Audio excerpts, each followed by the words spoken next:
অশ্বিনী নক্ষত্র, অধিকর্তা হলো কেতু। এই নক্ষত্র হচ্ছে দেবগণের অন্তর্ভুক্ত। এই নক্ষত্রে যাদের জন্ম হয়েছে তাদের জন্য এখানে কিছু কথা বলা হচ্ছে। জাতক হবে বুদ্ধিমান, মেধাবী, তীক্ষ্ণ বুদ্ধি সম্পন্ন হবে কিন্তু অশ্বিনী নক্ষত্রে জন্মজাতক, এবং নিজের চেষ্টায় জীবনে উন্নতিও করবে। প্রথম জীবনে বিদ্যা লাভ হবে, মধ্যবর্তী জীবনে কিছু কষ্ট ও ব্যয়ের মধ্যে দিয়ে জীবন কাটবে। কর্মক্ষেত্রে ভালোই বলা চলে, আর অনেকে মান্য করবে, নেতৃত্ব করারও ক্ষমতা আছে এদের মধ্যে।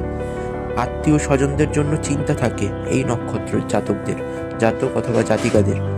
আর সন্তান প্রায় প্রতিষ্ঠিত হয়। অশ্বিনী নক্ষত্রের জাতক জাতিকাদের সন্তান প্রায় প্রতিষ্ঠা হবেই।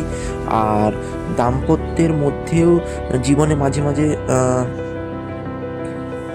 দাম্পত্য মধ্যম রকমের থাকলেও জীবন মাঝে মাঝে হঠাৎ উন্নতি আসবে। আর শেষ বয়সে কিন্তু কিছুটা কষ্ট পেতে পারেন এই নক্ষত্র। তা এই ছিল অশ্বিনী নক্ষত্রের বিশেষত্ব। যারা অশ্বিনী নক্ষত্রে জন্ম নিয়েছেন তাদের জন্য এই কথাগুলি থাকবে।